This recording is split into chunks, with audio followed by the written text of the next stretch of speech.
Selamat malam, Bapak Ibu yang dikasihi Tuhan. Selamat berjumpa kembali dalam Night Call GPIB bersama saya Pendeta Freliska Kakisina. Pada malam hari ini kita akan merenungkan firman Tuhan yang terdapat dari kitab Kisah Para Rasul pasal 28 ayat 1 sampai dengan ayatnya yang ke-6. Sebelum membaca dan merenungkan firman Tuhan ini, mari kita bersatu dalam doa. Kita berdoa. Kami akan membaca dan merenungkan akan sabda firman-Mu Tuhan. Berkati dan tolonglah kami, kuasai kami dengan Roh Kudus-Mu, sehingga firman Allah yang hendak kami baca dan renungkan ini menjadi pedoman dalam setiap langkah perjalanan kehidupan kami. Di dalam nama Yesus yang adalah sumber juru selamat, kami berdoa dan mengucap syukur. Amin. Pembacaan Alkitab pada hari ini terambil dari kitab Kisah Para Rasul pasal 28 ayat 1 sampai dengan ayatnya yang ke-6 yang menyatakan, setelah kami tiba dengan selamat di pantai, barulah kami tahu bahwa daratan itu adalah Pulau Malta. Penduduk pulau itu sangat rajin, sangat ramah terhadap kami. Mereka menyalakan api besar dan mengajak kami semua ke situ karena telah mulai hujan dan hawanya dingin. Ketika Paulus memungut seberkas ranting-ranting dan meletakkannya di atas api, keluarlah seekor ular beludak karena panasnya api itu, lalu menggigit tangannya.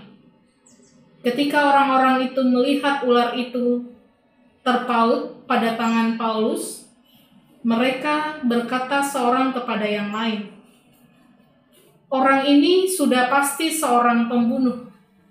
Sebab meskipun ia telah luput dari laut, ia tidak dibiarkan hidup oleh Dewi Keadilan. Tetapi Paulus mengibaskan ular itu ke dalam api, dan ia sama sekali tidak menderita sesuatu. Namun mereka menyangka bahwa ia akan bengkak atau akan mati rebah seketika itu juga. Tetapi sesudah lama menanti-nanti, mereka melihat bahwa tidak ada apa-apa yang terjadi padanya. Maka sebaliknya, mereka berpendapat bahwa ia seorang dewa." Bapak Ibu yang dikasihi Tuhan, tadi pagi kita telah membaca pasal 27, di mana Paulus beserta perwira-perwira prajurit Romawi, mereka berada di dalam kapal yang mana dalam pelayaran itu kapal mereka kandas di tengah jalan. Namun karena pertolongan Tuhan, maka mereka semuanya itu bisa melalui semuanya itu dengan selamat. Lalu kemudian mereka terdampar di Pulau Malta.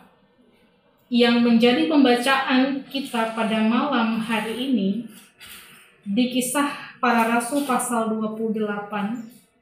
Selepas Paulus lolos dari badai hebat, maka di pasal 28 tidak ada henti-hentinya ujian, cobaan, tantangan datang kepada Paulus. Kalau kita membaca di dalam ayatnya yang ketiga, ketika Paulus memungut seberkas ranting-ranting dan meletakkannya di atas api, keluarlah seekor ular beludak karena panasnya api itu, lalu menggigit tangannya. Ketika orang-orang itu melihat ular itu terpaut kepada tangan Paulus, mereka berkata seorang kepada yang lain, "Orang ini sudah pasti seorang pembunuh. Sebab meskipun ia telah luput dari laut, ia tidak dibiarkan hidup oleh Dewi Keadilan. Tetapi Paulus mengibaskan ular itu ke dalam api dan ia sama sekali tidak menderita sesuatu.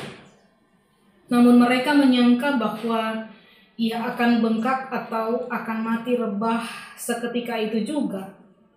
Tetapi sesudah lama menanti-nanti mereka melihat bahwa tidak ada apa-apa yang terjadi padanya. Maka sebaliknya, mereka berpendapat bahwa ia seorang dewa.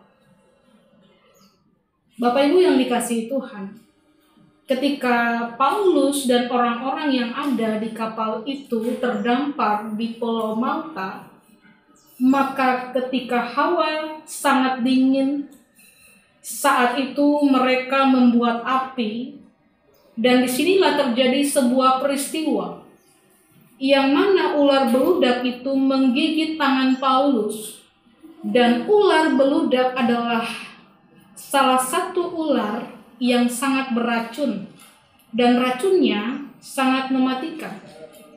Sehingga siapapun yang kena gigit dari ular beludak bisa dipastikan bahwa orang itu akan mati. Itu sebabnya orang-orang menyangka bahwa Paulus sebentar lagi mati.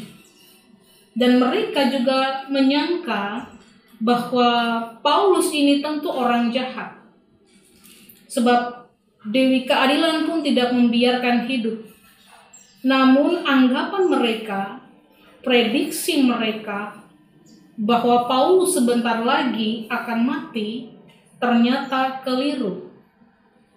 Paulus mengibaskan ular itu dan tidak terjadi apa-apa. Buat mereka, ini hal yang mengejutkan.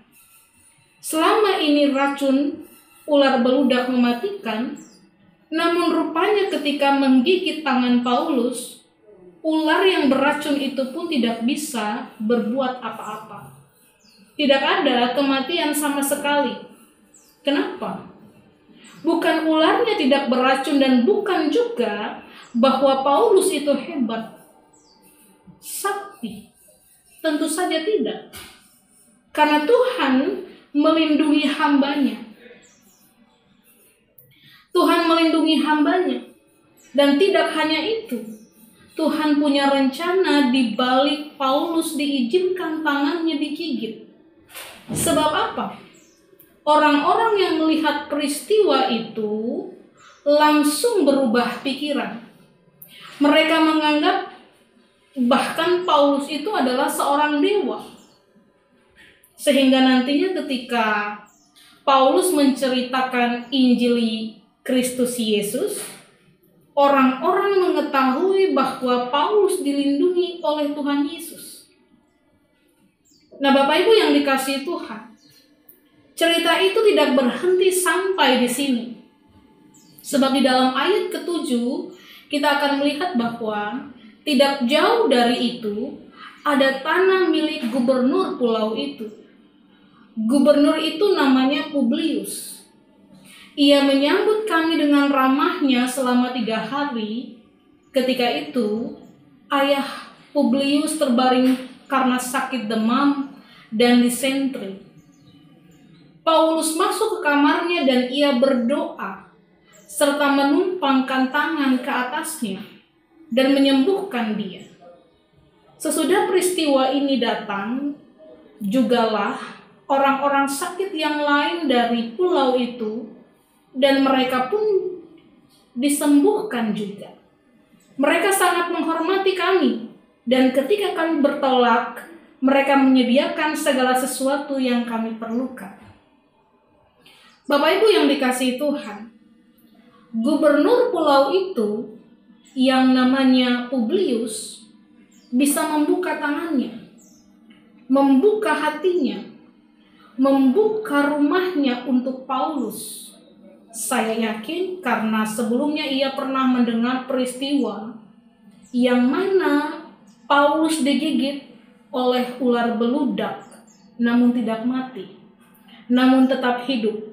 Maka Publius merasa sangat tertarik dengan sosok Paulus ini. Maka dia mengundang ke rumahnya, dan kebetulan di sana ayah Publius terbaring sakit karena demam dan disentri. Dan pada waktu Paulus menumpangkan tangannya, ketika Paulus berdoa supaya Tuhan menyatakan mukjizat, maka terjadilah kesembuhan. Dan sesudah peristiwa itu, orang-orang pun berdatangan ke rumah Publius dan mereka minta disembuhkan oleh Paulus. Bapak Ibu yang dikasihi Tuhan, Tuhan menyertai pelayanannya Paulus, sehingga Injil diberitakan di sana. Maka ketika Paulus bertolak atau ketika Paulus keluar dari Pulau Malta, mereka semuanya sangat menghormati, bahkan menyediakan segala sesuatu yang diperlukan. Nah, apa yang bisa kita pelajari dari semua ini? Awalnya, digigit ular adalah hal yang buruk. Selalu dianggap itu adalah hal yang tidak baik. Bahkan itu peristiwa yang bisa mencelakakan. Namun rupanya Tuhan bisa pakai hal yang nampaknya buruk untuk menyatakan maksud dan kebaikan Tuhan kepada jiwa-jiwa yang ada di Pulau Malta. Nah, kita bisa memetik pelajaran di sini bahwa kadangkala hal yang buruk, mungkin itu buruk bagi pandangan kita, tapi belum tentu buruk bagi pandangan Tuhan. Sebab Tuhan bisa pakai yang kelihatannya buruk ini justru untuk menyatakan kebaikan Tuhan. Itu sebabnya, percaya satu hal saja, bahwa Allah turut bekerja dalam segala sesuatu. Artinya, entah keadaan Anda baik atau keadaan Anda mungkin saat ini sedang buruk, Tuhan turut bekerja di dalamnya. Bahwa ada rencana ilahi yang akan dinyatakan di dalam kehidupan Anda. Itulah sebabnya, mari berpaut lebih intim lagi dengan Tuhan. Supaya apa? Supaya ketika hal buruk terjadi, kita tidak buru-buru menyalahkan Tuhan. Kita tidak buru-buru curiga dengan Tuhan. Kita tidak buru-buru berprasangka dengan Tuhan. Kita tidak buru-buru berprasangka buruk kepada Tuhan. Namun kita meyakini bahwa satu perkara di balik peristiwa ini, di balik pergumulan ini, di balik masalah ini, Tuhan punya rencana yang indah bagi kita pada akhirnya. Tuhan memberkati. Amin. Bapak Ibu, mari kita bersatu dalam doa, kita berdoa. Kami mengucap syukur untuk kasih dan penyertaan-Mu yang senantiasa kami rasakan ya Tuhan. Ketika kami melakukan segala aktivitas kami, dari pagi hingga pada malam hari ini, kami hendak beristirahat. Namun sebelumnya, kami telah mendengarkan, kami telah membaca dan merenungkan akan sabda firman Tuhan ini ya Bapak. Kiranya firman Allah yang telah kami baca dan renungkan juga boleh menjadi pedoman dan kekuatan di dalam kehidupan kami, untuk kami berkarya, untuk kami mampu berjalan, bahwa di dalam situasi dan keadaan apapun yang kami alami, Engkau ya Tuhan senantiasa melindungi dan terus menyertai setiap perjalanan kehidupan kami. Ketika kami hendak akan beristirahat Tuhan, kiranya Engkau menolong kami, Engkau menjagai kami dalam setiap istirahat malam kami. Dan ketika kami bangun di waktu pagi, kiranya kasih dan setia-Mu juga terus menyertai perjalanan kami ketika kami melakukan aktivitas yang ada, yang telah Tuhan Engkau percayakan bagi kami. Kami percaya bahwa dalam setiap keadaan apapun yang terjadi, ada maksud Tuhan bahwa Tuhan tidak akan pernah meninggalkan kami. Terima kasih ya Allah. Di dalam nama Yesus yang adalah sumber juru selamat kehidupan kami berdoa dan kami mengucap syukur. Amin. Selamat malam Bapak Ibu. Tuhan memberkati.